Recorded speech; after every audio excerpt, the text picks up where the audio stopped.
Man kadzdzaba hatta tahlif. Kenapa sahabat tidak bikin maulid? Bikin maulid gimana? Di hadapan mereka ada maulid Nabi besar Muhammad sallallahu alaihi wasallam. Musailamah al-Kadzdzab, dia ada pengikut. Jadi kalau sekarang ada pengikut, tak heran juga saya. Ya Rasulullah, naltamisul barakata lisibyanina. Wahai Nabi, kami ambil keringatmu untuk keberkahan untuk anak-anak kami. Sallallahu alaihi Muhammad. 3 aja permasalahan hidup kita. Yang pertama uang, yang kedua uang, yang ketiga uang. Alhamdulillah, syukur kita kepada Allah pada malam hari ini semuanya masih hidup. Kalau saya lihat wajah-wajah banyak masalah semua kelihatan sekarang. Banyak masalah hidup. Keras hidup ini.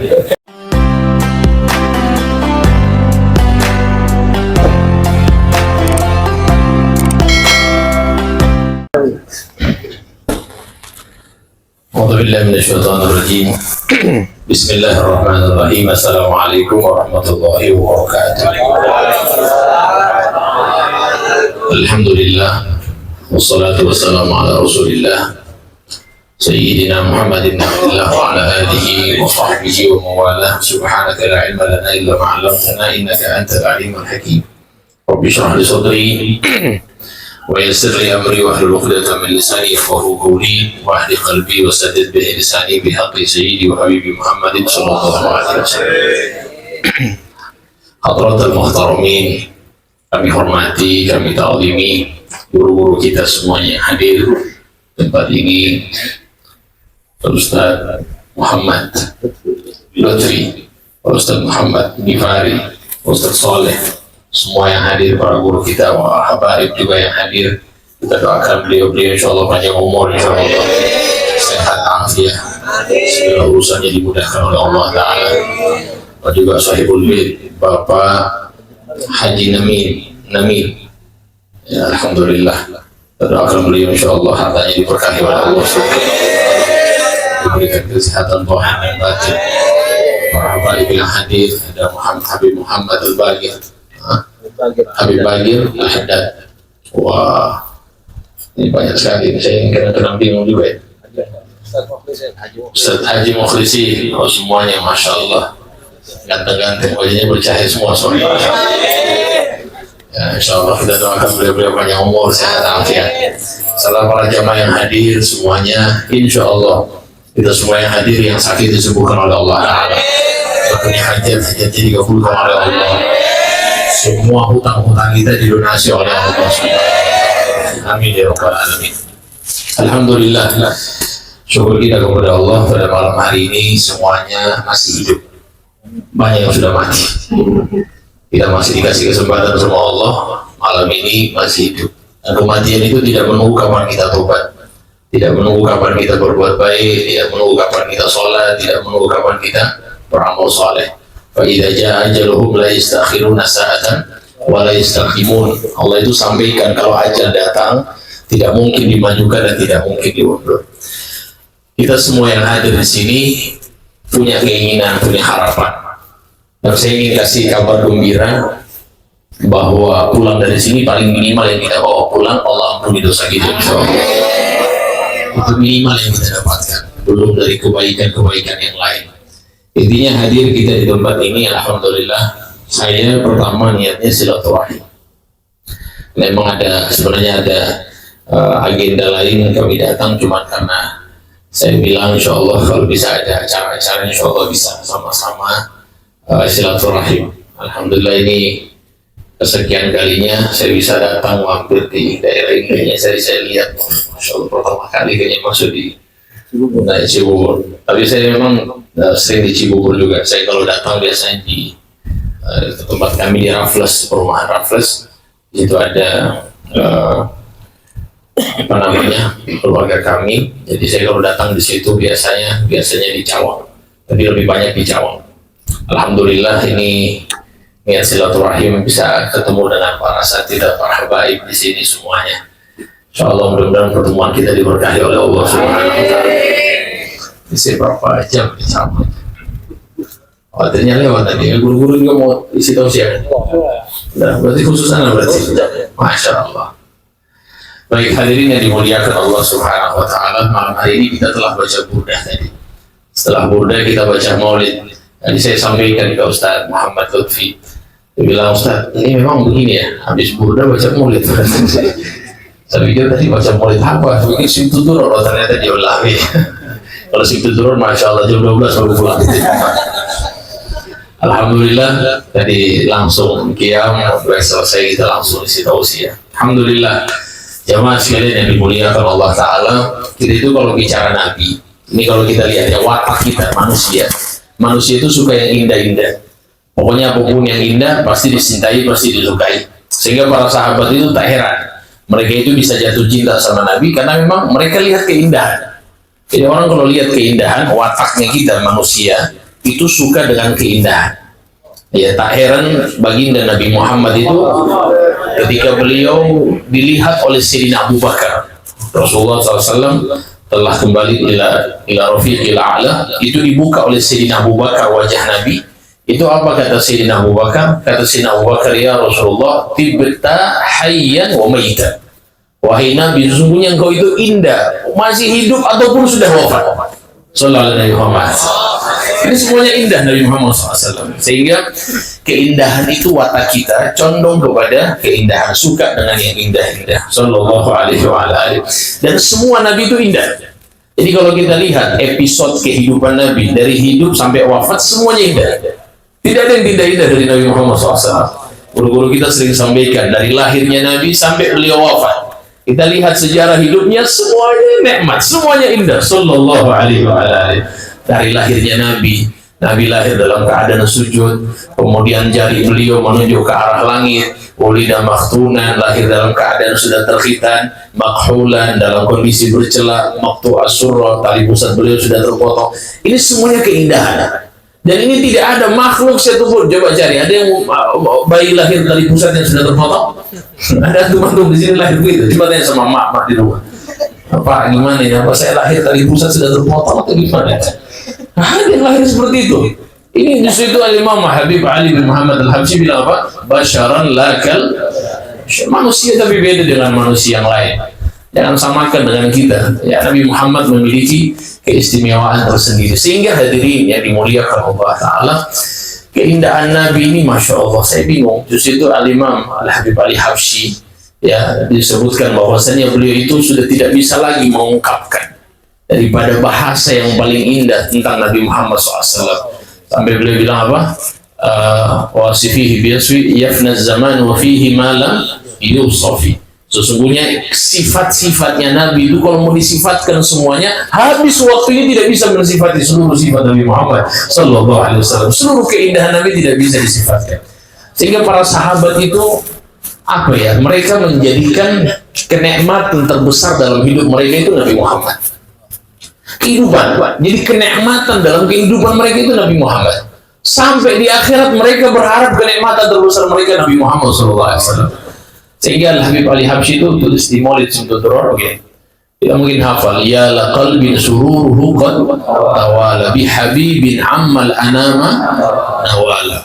Habib Ali Habsyi itu bikin begini. Jadi yang membuat hati beliau selalu senang itu kepada Nabi Muhammad SAW. Yang kata Habib Ali Habsyi bahwasannya daripada kenikmatan Nabi itu menyeluruh, seluruh manusia kena. Yang mukmin, yang tidak mukmin, semuanya dapat kenikmatan dari Nabi Muhammad. Ini anugerah yang Allah kasih. Sehingga kalau kita kan dapat menjadi bi akrami rusli kunna akramul umami. Ya, itu tadi di Burda. Ya, gara-gara Nabi Muhammad sebaik-baiknya Rasul, kita menjadi umat yang terbaik. Orang yang tidak beriman juga dapat keistimewaan. Apa keistimewaannya? Ya, dulu kan kalau bangsanya zamannya kaum Lut, setiap kali bikin masalah langsung kena azab. Ya, Nabi Saleh masalah ingkar kepada Nabi langsung kena azab. Tapi kalau sekarang coba lihat, ya masih Allah tahan-tahan LGBT merajalela, masih tahan-tahan semua. Ya kan? Masih ditahan-tahan karena Nabi Muhammad SAW. Ini semuanya adab itu ditahan oleh Allah karena Nabi Muhammad. Nah, ini keistimewaan sehingga kenikmatan Nabi ini menyeluruh merata, kata Nabi Muhammad. Ammal anama nawala. Sehingga hadirin para sahabat itu ditanya tentang keindahan surga, kenikmatan dalam surga, para sahabat itu tidak jawab, oh kenikmatan di surga itu ada istana, kenikmatan di surga itu ada sungai yang mengalir, kenikmatan di surga itu ada apa lagi? Ada apa namanya, bidadari surga. Para sahabat tidak jawab begitu. Ditanya kenikmatan dalam surga apa? Apa jawaban mereka? Fiha Rasulullah. Karena di dalam surga ada baginda Nabi Muhammad SAW. Itu kenikmatan yang dipikirkan oleh mereka. Sehingga kita sekarang ini harus punya istiadat, persiapan kita untuk ke tempat itu. Kemudian kita masuk surga bersama Nabi Muhammad. Makanya kalau di majelis begini banyak-banyak doa. Imam Ghazali itu termasuk banyak mendapatkan doa dari orang tua. Saya ingin sampaikan kepada bapak-bapak yang sudah menikah, yang punya anak, kalau bisa itu hadir setiap majelis itu niatkan, ya Allah, kalau misalnya hadir di majelis maulid, ya Allah, jadikan anak saya cinta kepada Nabi, itu diniatkan. Ya Allah, jadikan anak saya seperti sahabat Nabi Muhammad. Ya Allah, kalau hadir di majelis tafsir dalam ilmu, ya Allah, jadikan anak saya ahli tafsir. Ya Allah, jadikan anak saya ahli hadis. Itu didoakan. Sehingga Imam Ghazali itu termasuk mendapatkan doa dari ayahnya, karena setiap majelis itu didoakan sesuai dengan majelis yang beliau hadiri dari ayahnya, oleh Imam Ghazali Muhammad bin Muhammad bin Ahmad Al-Ghazali. Sehingga hadirin yang dimuliakan Allah Ta'ala, kita alhamdulillah dapat keistimewaan karena Nabi Muhammad kita bisa kumpul di tempat ini, jadi umat terbaik yang Allah pilih dari setiap umat yang ada. Jamaah sekalian yang dimuliakan Allah Ta'ala, kita kalau bicara Nabi lagi kalau kita kan bicara dari ujung rambut sampai ujung kaki, Masya Allah, jangan tanya lagi keringatnya Nabi harum, liur ludahnya Nabi bisa jadi obat, manfaat buat semuanya. Ali Absy itu kan tulis, famana fata ala maridin illa syafahullah. Jadi ludahnya Nabi itu kalau dikasih kepada orang itu langsung sembuh. Jadi ditiupkan sama Nabi, ditaruh ludahnya Nabi, sembuh pasti. Dan itu kita bisa lihat dalam Sahih Bukhari. Dalam hadis pernah Nabi itu sampaikan, la'uti hadhihi rayata rajulan yuhibbullah wa rasulah wa yuhibbuhullahu wa rasuluh. Saya akan kasih, kata Nabi, bendera ini, panji ini kepada orang yang dicintai oleh Allah dan dicintai oleh Rasul, dan dia mencintai Allah dan Rasul.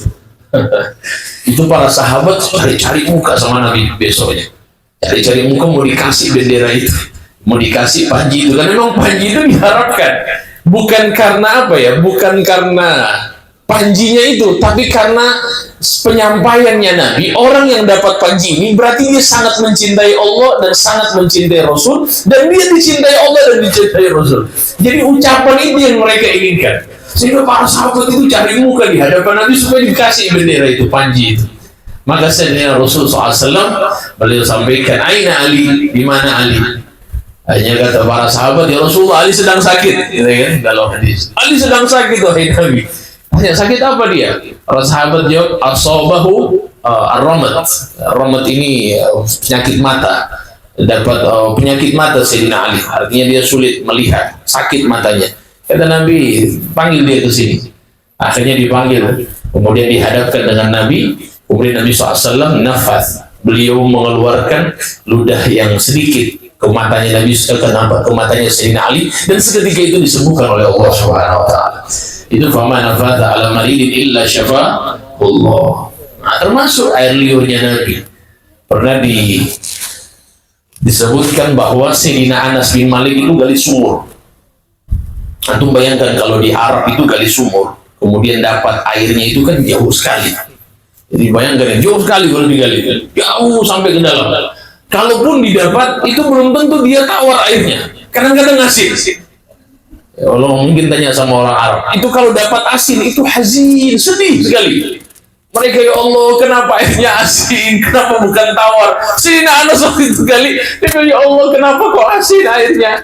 Akhirnya dia bilang sama Nabi, curhat, ya Rasulullah, tolong airnya ini asin, tolong didoakan wahai Nabi Muhammad SAW.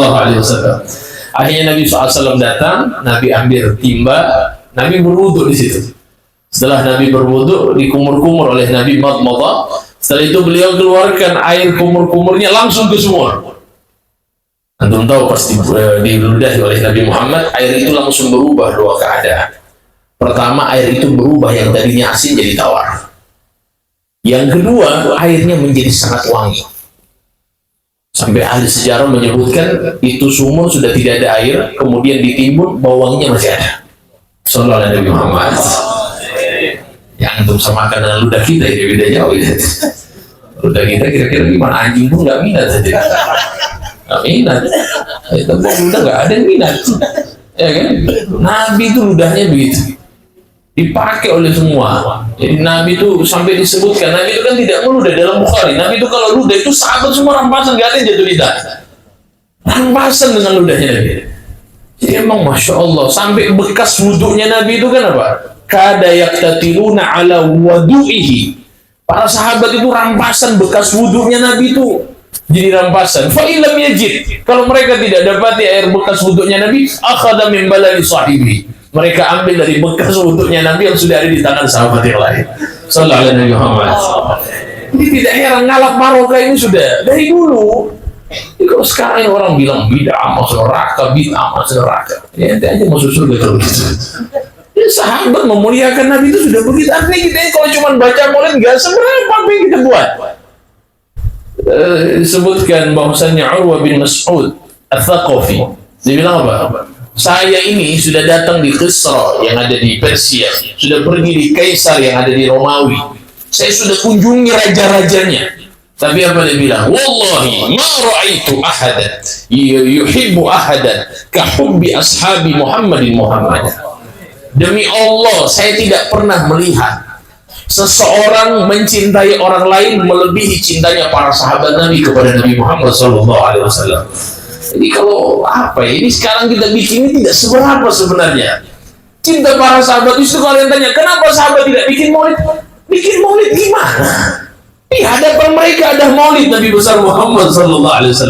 Mereka nggak butuh, karena memang mereka setiap hari lihat Nabi, mereka setiap hari duduk bersama Nabi. Nggak perlu. Kalau kita ini perlu bermaulid supaya kita dengarkan. Paling tidak kita ini ya sudahlah, nggak bisa lihat, kita bisa pakai pendengar. Oh begini loh sahabat Nabi memuliakan Nabi Sallallahu alaihi wasallam. Itu tujuannya dari maulid. Sehingga kalau maulid itu nggak usah bicara lain, bicara Nabi, bicara kehidupan kita nanti di akhirat, insya Allah bersama Nabi. Itu kita bicarakan di dalam maulid. Nah, sehingga hadirin yang dimuliakan Allah Taala, maka di zaman yang setelah itu ada Musailamah al-Kadzdzab. Antum kenal Musailamah al-Kadzdzab? Seorang nabi palsu. Jadi dia nabi palsu, dia ngaku-ngaku nabi. Jadi di zaman nabi itu, akhir-akhir hayat nabi ada yang mengaku nabi. Jadi tidak heran kalau zaman kita ada yang mengaku nabi. Masih ada nabi, ada yang mengaku nabi. Apalagi udah nggak ada nabi sekarang. Jadi orang mengaku nabi dari dulu. Musailamah al-Kadzdzab. Ini Musailamah al-Kadzdzab, dia ada pengikut. Jadi kalau sekarang ada pengikut, tak heran juga saya. Dari dulu memang ada pengikut Nabi. Ada Nabi pun tetap ada pengikut. Apalagi udah nggak ada Nabi sekarang, kan begitu. Jadi Musailamah al-Kadzdzab ini dia ada pengikut. Jadi waktu itu pengikutnya gali sumur juga. Ternyata dia dapat airnya itu asin sedikit. Nggak asin sekali kayak Anas bin Malik kan asin sekali. Ini asin sedikit airnya. Akhirnya dia bilang, wahai Nabi, ini yang palsu, ini Nabi palsu. Wahai Nabi, kamu dengar Anas bin Malik juga gali sumur kan waktu itu. Diludahi sama Muhammad, itu airnya berubah menjadi tawar. Tolong ente doakan anaknya sumur. Ludah dulu seperti Muhammad. Apa yang dilakukan oleh Musailamah al-Kadzdzab? Diludahi. Tahu apa yang terjadi? Airnya berubah ke 3 keadaan. Pertama, airnya itu yang tadinya asin sedikit jadi sangat asin, lebih asin dari air laut. Yang pertama, perubahan yang pertama. 3 perubahan. Perubahan yang kedua, airnya itu berubah warnanya seperti warna bekas dicuci daripada henna. Tahu henna? Itu pacar namanya. Jadi abis pakai pacar itu dibasuh keluar kan ada warnanya kan, kuning atau merah itu. Yang ketiga, perubahan yang ketiga, airnya berubah sangat busuk seperti ada bangkai di dalamnya. Ya, itu jangan coba-coba. Yang sampai kayak Musailamatul Kadzdzab ya kan, berani-berani buang ludah di sumur orang, masya Allah. Ya kan, ada khusus Nabi Muhammad SAW. Orang-orang soleh yang mengikut Nabi Muhammad berkah juga seperti itu.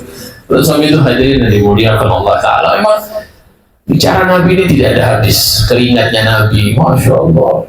Dari baca itu di kitab-kitab seperti Al-Wasail Al-Usul ila Syama'il Rasul Syekh Yusuf An-Nabhani, Syama'il Al-Muhammadiyah Imam At-Tirmidzi, ini menjelaskan tentang bagaimana keringat Nabi. Itu keringat Nabi itu kan wanginya luar biasa. Nabi itu kok sampai rambut beliau wangi.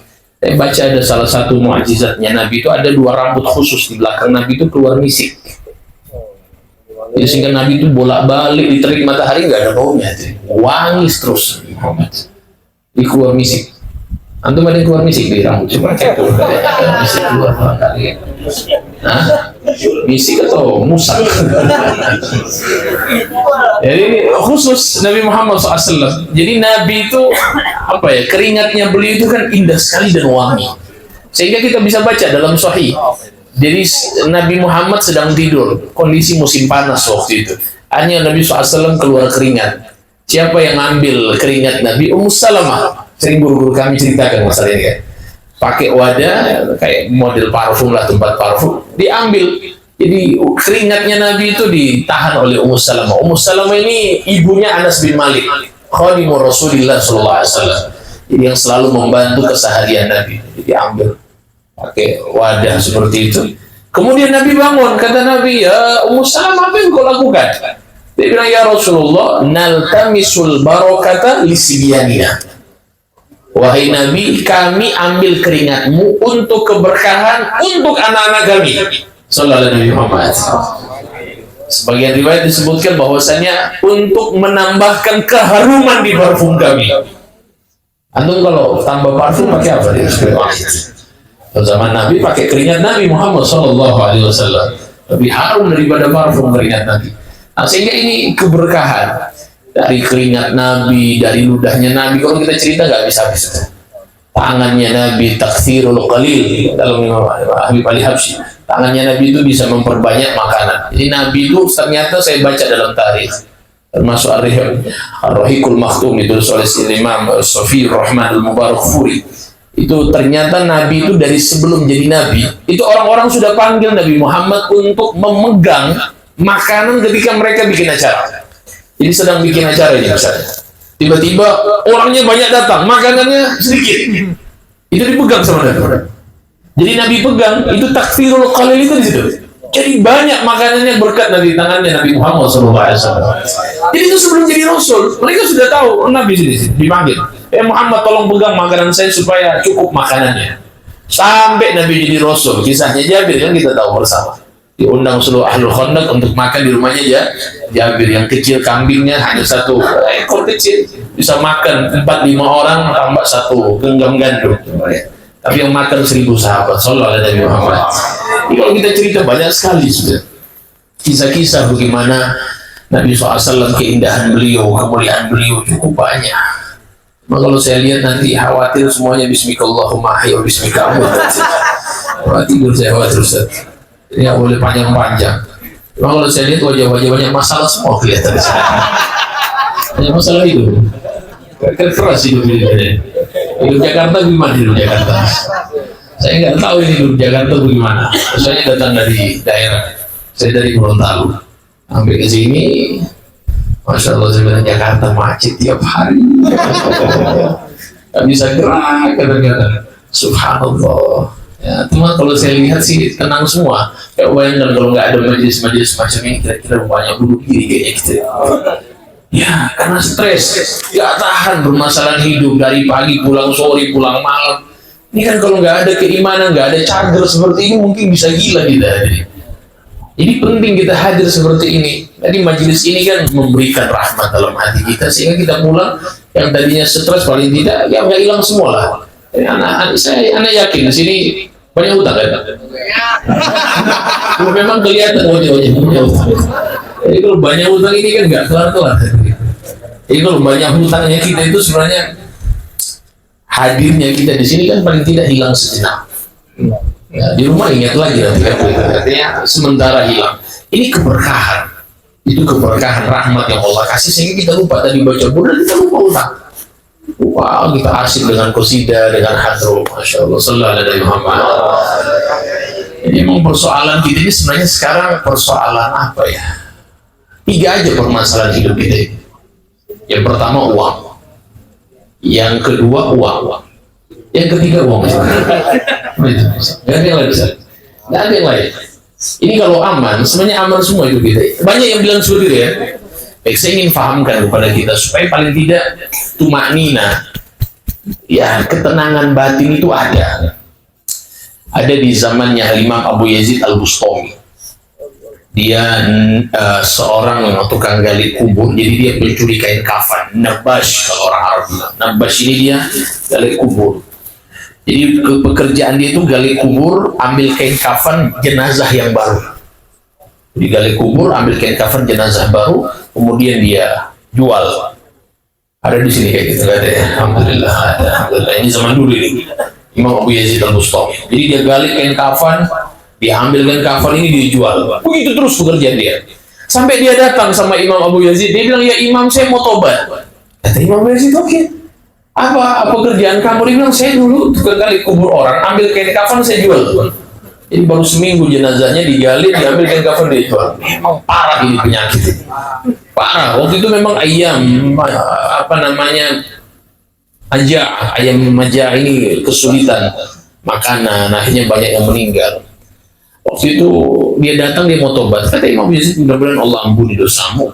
Cuma ada jamaah yang tanya sama dia, hei kamu ini selama gali kuburan orang, ambil kain kafan dijual kembali, apa yang paling mengerikan yang kamu lihat? Kan kamu pastikan gali tengah malam, ya kan? Pastikan ada yang paling mengerikan yang kamu lihat ketika nggak ada orang, kamu buka lihat jenazah, kan pasti begitu. Apa yang paling mengerikan yang kamu lihat? Coba apa dia bilang? Dia bilang, saya sudah gali kuburan 1000 lebih kuburan. 1000 lebih kuburan dia gali. Dan kata dia, saya temukan 900 kuburan jenazahnya membelakangi kiblat. Itu su'ul khatimah berarti. Jadi jenazahnya membelakangi kiblat. Coba bayangkan ini. Mereka tanya sama Imam Abu Yazid, wahai Imam, kira-kira itu apa? Kenapa kok bisa ini membelakangi kiblat? Ini kan su'ul khatimah, wahai Imam. Apa jawaban Imam Abu Yazid? Saya tidak temukan alasan mereka sampai bisa dibelakangkan oleh Allah Ta'ala itu kiblat, kecuali hanya satu sebabnya. Apa itu? Ragu dengan rezeki yang Allah sudah jamin. Hati-hati, ini penyakit kita sekarang ini. Di zaman ini kita ragu dengan rezeki yang sudah Allah jamin. Ini rezeki Allah sudah jamin sama kita. Baik. Sehingga Allah Ta'ala itu kan sampaikan, "Wa min dabbatin fil ardi illa 'alallahi rizquha." Semua yang merangkak, mau manusianya, mau hewannya, rezekinya sudah dijamin sama Allah. Sampai ada ayat kan bagaimana Allah sampaikan wa fis sama'i rizqukum wa ma tu'adun fa wa rabbis sama'i wal ardi innahu lahaq mithla ma annakum tantiqun, kata Allah. Sesungguhnya di langit itu ada kalian punya rezeki dan apa yang telah dijanjikan oleh Allah, dan Allah sumpah. Allah sumpah dengan rezeki yang sudah dijamin itu. Sesungguhnya rezeki yang sudah dijamin itu benar adanya. Jangan kalian ragu, maksudnya begitu. Sampai ada Badui, A'rabi, dia masuk di masjid, imam waktu itu baca ayat itu. Fa wa rabbis sama'i wal ardi innahu lahaq. Demi Allah, Allah sumpah loh ini. Ya, demi langit dan bumi, rezeki itu sudah benar dan dijamin sama Allah. Apa kata Badui ini? Ini Badui kan polos. Dia itu kalau dengan ayat itu dengan rasa dzauq yang tinggi. Apa kata si Badui ini? Ya Rabb, man kadzdzaba hatta tahlif. Wahai Allah, siapa yang mendustakanmu sehingga engkau bersumpah dalam Al-Quran terhadap rezeki? Sampai begitu. Ini dzauq rasa yang luar biasa dari seorang Badui. Sehingga apa ya, kalau kita bisa katakan sekarang ini kan yang bikin kita kan masa depan ini yang bikin kita stres tadi. Padahal belum sampai masa depannya. Dan kita sudah stres duluan mikirkan bagaimana ini masa depan saya. Baik, ingin saya sampaikan teman-teman, ini masalah rezeki ya. supaya kita paham. Fokus baik-baik, walaupun sudah mengantuk, saya minta fokus saja. Jadi rezeki itu nggak ada kaitannya ada uang atau tidak ada uang. Nggak ada kaitannya miskin dengan kaya. Kekhawatiran terhadap rezeki nggak ada kaitan dengan itu. Nggak ada kaitan sama sekali. Kekhawatiran, saya bicara sekarang ini kekhawatiran ya. Saya tidak bicara yang lain. Saya bicara kekhawatiran kita terhadap rezeki. Itu penyakit, hadirin. Itu penyakit, keraguan, itu bahaya. Jadi kekhawatiran terhadap rezeki nggak ada kaitannya ada uang atau tidak ada uang. Sama sekali. Nggak ada kaitan. Antum bisa coba saya kasih berpikir sekarang. Orang ada uang, itu kekhawatiran dia terhadap rezeki beda dengan orang tidak ada uang. Beda atau tidak? Beda. Tahu bagaimana orang kaya punya kekhawatiran? Saya pernah jumpa beberapa orang kaya raya, dia hanya bisa tidur 2 jam sehari. Kalaupun lebih harus minum obat. Kalaupun lebih harus minum obat. Ada antum begitu di sini? Masya Allah, alhamdulillah. Hemat. Kenapa mereka khawatir? Khawatir rezekinya habis. Khawatir bangkrut. Khawatir dicuri orang. Khawatir ditipu orang. Saya sudah jumpa dengan model-model seperti itu. Ternyata itu penyakit kekhawatirannya. Tapi kalau orang yang tidak ada uang, khawatirnya apa? Khawatir besok makan apa? Ya kan? Kalau sudah besar mau nikah pakai uang yang mana? Itu kan kekhawatiran. Jadi tapi saya ingin tanya, kira-kira dua-duanya khawatir atau tidak? Khawatir. Berarti kekhawatiran terhadap rezeki nggak ada kaitannya ada uang atau tidak ada uang. Semuanya di batin bisa diukur. Nah, sehingga keraguan ini yang harus kita cabut. Kaya miskin tetap harus ada. Kalau satu Jakarta kaya semua, kira-kira siapa yang menjadi kerja bangunan? Siapa yang pergi ke sawah? Siapa yang ke laut? Siapa? Kalau semuanya jadi kaya raya. Kalau semuanya profesi beda-beda, ada yang miskin, ada yang kaya. Itu sudah sunnatullah, nggak bisa kita otak-atik apa yang sudah menjadi aturan Allah. Jadi saya ingin sampaikan untuk kita yang mungkin bekerja sekarang, begini ya, saya tidak menafikan perencanaan. Silakan bapak-bapak, teman-teman semuanya yang masih muda di sini, rencanakan. Kalian punya tugas untuk rencana. Saya sekian harus seperti ini. Saya sekian harus nikah. Saya sekian insya Allah sudah punya usaha. Saya sekian umur. Itu nggak ada masalah. Itu perencanaan. Tapi kekhawatiran itu dibuang jauh-jauh di hati. Kekhawatiran, nanti saya begini, kayaknya jadi susah. Itu kekhawatiran. Buang jauh-jauh. Kita jalankan ikhtiar. Saya sekarang dari awal bicara tadi tidak bicara ikhtiar. Sama sekali. Jangan sampai bilang, tapi kan kita harus ikhtiar. Siapa yang bilang tidak harus ikhtiar? Kita ikhtiar, tapi ingat, ikhtiar itu sunnah kauniyah. Apa itu sunnah kauniyah? Mau tidak mau harus dijalankan. Saya mau minum sekarang ini kan tidak mungkin saya cuma minum dari jauh. Bisa? Gak bisa. Saya harus taruh di mulut. Alhamdulillah, nikmat sekali sampai buat ini. Enak sekali, Masya Allah. Jadi itu namanya sunnah kauniyah. Ini ikhtiar saya. Saya ambil ini, saya minum. Saya tidak bisa menafikan itu. Tapi dengan ikhtiar itu tidak menafikan tawakal kita kepada Allah Subhanahu wa Ta'ala. Karena ikhtiar itu sunnah kauniyah, memang hukum alamnya begitu. Paham atau tidak ini? Sallallahu alaihi Nabi Muhammad. Baik. Saya ingin sampaikan bahasa yang sederhana. Karena memang Nabi itu kan salah satu doanya begini. Allahumma inni a'udzu bika minal faqri. Ya Allah, aku berdoa minta kepadamu perlindungan dari kemiskinan, kefakiran. Pertanyaannya begini, Nabi itu pernah enggak dalam kesulitan tidak makan? Pernah atau tidak? Berarti miskin. Kasihan, Nabi tidak makan. Syahrin mutatabi'in dalam hadis, 2 bulan berturut-turut di dalam rumahnya hanya al-ma' wa tamar al-aswadan, air putih dengan korma. Ada yang mampu makan korma dengan air putih 2 bulan di sini? Ada yang mampu. Ada yang mampu di sini. Mungkin saya boleh, mungkin enggak Pak Haji, tapi mungkin korma dengan air putih coba deh. Korma dengan air putih 2 bulan berturut-turut. Saya baca itu heran, Masya Allah. Nabi itu pernah mengganjal perutnya diikat dengan batu sampai 2-3 batu. Sallallahu alaihi Nabi Muhammad. Ini doanya nggak sinkron kalau kita pakai logika. Doanya Nabi nggak sinkron dengan keadaan beliau. Tapi kok Nabi kayak minta doa, ya Allah, aku minta kepadamu perlindungan dari kemiskinan. Tapi kok kehidupan Nabi kok miskin? Bukannya Nabi doanya mustajab? Mustajab atau tidak? Dikasih sama Allah emas, gunung Uhud dirubah jadi emas. Apa kata Nabi? Uridu an ashba'a yawman fa ashkur wa aju ay apa apa namanya wa aju yawman wa asbir, kata Nabi. Saya mau satu hari itu saya kenyang, saya syukur, saya mau saya lapar supaya saya sabar. Nabi mau begitu kehidupannya. Tapi Nabi minta supaya terhindar dari kemiskinan. Maksudnya itu apa kemiskinan?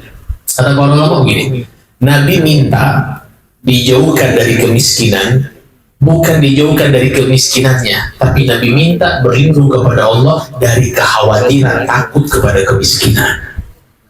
Kita ini kan sebenarnya miskin kaya itu sudah aturan yang Allah sudah kasih, tapi takut miskin ini penyakit kita.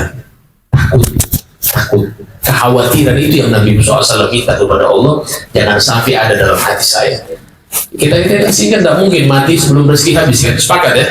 Sepakat, nggak mungkin. Ada orang masuk ke sumur, divonis sudah mati, ternyata diangkat masih hidup. Duduk sebentar dikasih minum susu, diminum susu, habis minum susu mati. Padahal di sumur tadi itu memang sudah seharusnya dia mati karena kondisi dia tenggelam sudah mati sudah. Tapi ternyata rezekinya satu gelas susu masih ada, sehingga dia masih minum baru dia mati. Insya Allah semuanya sehat-sehat, jangan takut mati. Insya Allah sehat-sehat. Insya Allah. Ya, belum ada amal semua sudah ini. Tapi Insya Allah. Intinya bahasa yang paling gampang saya sederhanakan. Perhatikan baik-baik. Sederhananya begini. Saya punya anak, namanya Muhammad. Muhammad Salim Al-Juhri. Saya bilang sama anak saya, nah, mau permen dari Abi? Oh mau Abi, mau. Saya bilang sama anak saya, bisa nggak hitung 1 sampai 10, menghitung. Anak saya masih umur 5 tahun. Kata anak saya, oh bisa Abi, 1, 2, 3, 4, 5, 6, 7, 8, 9, 10. Oke. Saya panggil dia ke warung. Saya bilang, Pak, pemilik warung, Paman, coba lihat. Oke, Muhammad, 1, 2, 3, 4, 5, 6, 7, 8, 9, 10. Nah, sekarang polos. Saya bilang sama pemilik warung, berikan dia permen. Dikasih sama pemilik warung. Diambil sama anak saya, dia buka, dia makan, senangnya luar biasa, dia lari. Anak kecil kan kalau dikasih permen itu senang sekali. Dia lari, gembira sekali. Masya Allah. Besoknya, dia pergi ke warung tanpa mengajak saya. 1, 2, 3, 4, 5, 6, 7, 8, 9, 10. Kata Paman, terus apa? Dia bilang, mana permennya? Nah, kata pamannya, kemarin kamu datang dengan orang tuamu, dengan ayahmu. Sekarang kau datang sendiri. Walillah mathalul a'la. Ini permisalan hadirin saya kasih supaya menggampangkan kita berpikir mana ikhtiar, mana tawakal. Jadi selalu melibatkan Tuhan. Jangan kita itu tidak melibatkan Tuhan di dalam aktivitas kita, sehingga saya bisa sampaikan juga buat untuk menarik rezeki itu usahakan kita harus pakai jalur darat sama jalur langit. Tol darat sama tol langit. Jangan cuma tol langit tol darat ini. Jadi tol darat itu kita pakai bahasa begini, rezeki hissi, rezeki maknawi, kan begitu kalau dalam kitab kita para ulama menjelaskan tentang perihal rezeki. Jadi rezeki itu ada yang nampak, ada yang tidak nampak. Cara menariknya, yang nampak itu ya kerjaan kita, bekerja ngojek dari pagi sampai sore, itu ikhtiar hissi namanya. Ada batini, ikhtiar batin itu bagaimana? Habis sholat asar kita baca al-waqiah, ya kan? Habis sholat subuh kita baca wirdul latif, kemudian istighfar tiap hari yang kata Nabi, man lazimal istighfar ja'alallahu lahu min kulli dhiqin makhraja wa min kulli hammin faraja wa razaqahu min haitsu la yahtasib. Itu kan rezeki, mendatangkan rezeki istighfar. Cuma kadang-kadang kita ini hanya berpatokan dengan rezeki hissi, tapi maknawi tadi kita jarang baca istighfar. Coba sekali-sekali lagi duduk nongkrong baca istighfar 100 kali, lagi nongkrong di mana orang yang kerja di Gojek misalnya atau di ojek online, istighfar, pegang tasbih istighfar. Itu Masya Allah mendatangkan rezeki teman-teman. Cuma ini jarang dipakai, kadang-kadang lebih ke usaha, fokus, ikhtiar yang kuat sungguh-sungguh. Bagus. Cuma kadang-kadang kalau kita tidak pakai, jadi begini, kalau ikhtiar hissi itu atau menarik rezeki hissi, dia hanya melihat dirinya dan ikhtiarnya. Tapi kalau dia pakai rezeki maknawi tadi, jadi dia melihat dirinya, usahanya, dan juga Allah Subhanahu wa Ta'ala. Itu bedanya. Nah, sehingga ini di luar dari sholat 5 waktu pastinya. Ini tambahan rezeki istighfar, al-waqiah, dan lain-lain.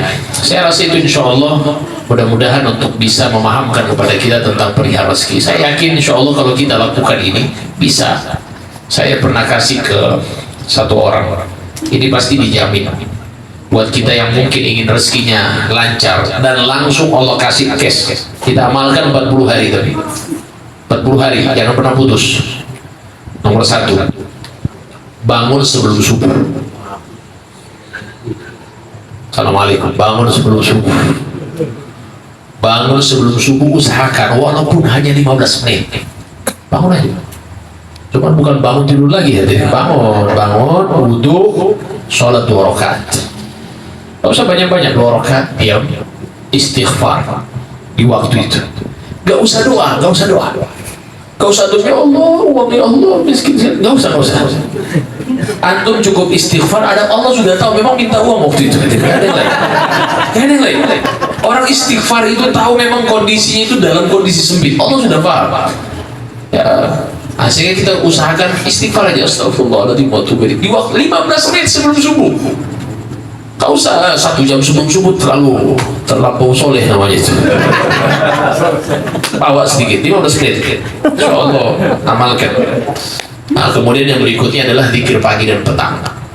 Jadi habis subuh kita baca wirdul latif, sebelum maghrib kita baca wirdul latif. Usahakan kalau memang tidak bisa wirdul latif sebelum maghrib karena kerjaan, baca di malam hari nanti. Sebelum tidur nggak ada masalah. Nah, kemudian nanti insya Allah yang keempat adalah yang terakhir, sedekah walaupun sedikit. Jadi apa-apa, kadang-kadang teman-teman lihat ada orang di jalan, kita kasih orang miskin, kita kasih bantu, gak ada masalah, sedikit-sedikit. Jadi sering-sering sedekah bahasanya. Jadi walaupun itu sedikit. Nah, insya Allah ini mungkin hal-hal yang bisa saya sampaikan. Kalau kita amalkan ini betul-betul memang 40 hari kita amalkan serius, Masya Allah. Allah kasih rezekinya sudah banyak sekali yang memang mengamalkan ini, alhamdulillah berhasil. Nah, insya Allah mudah-mudahan apa yang saya sampaikan ini bermanfaat. Saya khawatir lama-lama karena saya tidak tahu jadwal di sini bagaimana pengajian di Jakarta ini, harus lama ke apa pendek kan. Ya insya Allah mudah-mudahan manfaat. Ya insya Allah terima kasih banyak kawan-kawan yang sudah sambut saya di sini. Silaturahmi, insyaallah ada Ustaz Muhammad, dapat kawan alhamdulillah. Ribat juga dari Ustaz Muhammad. Menurut tadi, masya Allah, alhamdulillah dapat banyak kawan baru. Ada Ustaz Lutfi, Muhammad Lutfi, Ustaz Muhammad Rifai, Ustaz Saleh. Masya Allah, alhamdulillah. Ini banyak ulama-ulama, ustaz-ustaz kita, guru-guru kita semuanya. Insya Allah saya tidak menyampaikan banyak hal, itu saja mungkin. Dan saya khawatir lama-lama, insya Allah amalkan saja itu. Kalau Habib Zain bin Ibrahim bin Sumaid, waktu itu beliau sampaikan begini, 3 hal yang kita jangan sampai lupa tiap hari. Yang pertama adalah baca Quran tiap hari, kata beliau, walaupun hanya sedikit. Ya bahasanya sudah setengah halaman aja cukup memang, kalau nggak bisa 1 halaman. Keterlaluan kalau nggak bisa itu. Setengah halaman. Kalau itu minimal. Yang kedua, jangan tinggalkan istighfar tiap hari. Istighfar, sebagaimana yang tadi saya sampaikan, istighfar itu menghilangkan kegundahan. Dan yang ketiga adalah sholawat kepada Nabi. Itu pesan beliau. Di akhir zaman ini 3 itu diamalkan. Habib Zain bin Ibrahim bin Sumaid, beliau tinggal di Madinah Al-Munawwarah sampai dengan sekarang yang belum masih dalam kondisi yang memang kurang sehat, tapi alhamdulillah beliau tetap beraktivitas biasanya. Ya namanya sudah tua kasih beliau, jadi beliau itu setiap hari Jumat di Madinah, karena di sana ada salah satu guru kami, Habib Muhammad Amin. Habib Muhammad Amin, beliau di sana, murid beliau sudah 20 tahun belajar sama Habib Zain. Itu beliau selalu mengantarkan di dekat Raudhah itu, Habib Zain selalu baca Yasin tiap hari Jumat pagi. Jadi kalau kita ke Madinah, kalau ingin jumpa sama Habib Zain di waktu itu jam 9 pagi hari Jumat, pasti beliau di dekat Raudhah situ, artinya baca Quran di situ. Nah, jadi kalau memang mau jumpa dengan beliau, beliau biasanya pakai kursi roda, duduk di situ, baca, biasanya menutup karena beliau tidak menampakkan diri. Karena kalau orang salaman dapat tangkap kamera, masuk penjara kita semua di situ. Nggak bisa salaman soalnya, ditahan, tangkap sama askar. Nah, jadi insya Allah mudah-mudahan ya kita semua diberkahi oleh Allah. Kita bacakan suratul Fatihah. Ada kawan saya sakit di Gorontalo, saya minta untuk bacakan Fatihah, sekarang lagi di rumah sakit. Fatihah untuk kesembuhannya insya Allah. Al-Fatihah biniyati syifa li akhina Faisal, Allah subhanahu wa ta'ala شفي مرضاه وعافي مبتلاه، وأن الله سبحانه وتعالى بحق رب الناس هذه بالباش يشفي أنت الشافي وعافي أنت المعافي، لا شفاء إلا شفاء شفاء لا يغادر سقما ولا ألما، يا كافي يا وافي يا حميد يا مجيد، ارفع عنه كل تعب شديد وفيه من الحد والحديد والمرض الشديد والجيش العديد، واجعله نور من نورك وعزا من رزقك ونصرا من نصرك وبهاء من بهائك وعطاء من عطائك حراسة من حراستك وتأييد من تأييدك، يا ذا الجلال والإكرام والمواهب العظام، أسألك أن تكفيهم بشر كل ذي شر، إنك أنت الله الحاذق الأكبر. صلى الله عليه وسلم محمد وآله وسلم وعلى آله وعلى من وشيوخنا وأسلافنا والنبي بنت شفاء وإلى حضرة النبي محمد صلى الله عليه وسلم. الفاتحة. أعوذ بالله من الشيطان الرجيم. بسم الله الرحمن الرحيم. مالك الدين إياك نعبد وإياك نستعين صراط الذين أنعمت عليهم غير المغضوب عليهم ولا الضالين. Alhamdulillah Rabbil Alamin. Insyaallah kabul hajat semuanya, insyaallah hatinya dibersihkan oleh Allah, masalahnya diangkat oleh Allah, hutangnya dilunasi oleh Allah. Allah Ta'ala kuatkan hati kita, dikuatkan hati kita, dikuatkan hati kita, ditambahkan cinta kita kepada Allah Ta'ala, ditambahkan cinta kita kepada Nabi Muhammad, ditambahkan cinta kita kepada orang yang mencintai Allah dan Nabi Muhammad, ditambahkan hati kita untuk mencintai semua amal yang mendekatkan diri kita kepada Allah dan Nabi Muhammad SAW. Amin Allahumma amin. Rabbi fanfa'na bi barakatihi wa wahdina al-husna bi hurmatihi wa aminna fi tariqatihi wa ma'afatina fi dini. Sallallahu alaihi sayyidina Muhammadin wa alihi wasallam. Akhiru da'wana alhamdulillahirabbil alamin. Wa'afu minkum. Terima kasih sekali lagi. Allahul muwaffiq ila aqwamit thoriq. Wassalamualaikum warahmatullahi wabarakatuh. Terima kasih yang telah menonton video ini. Semoga bermanfaat. Jangan lupa like, komen, dan subscribe.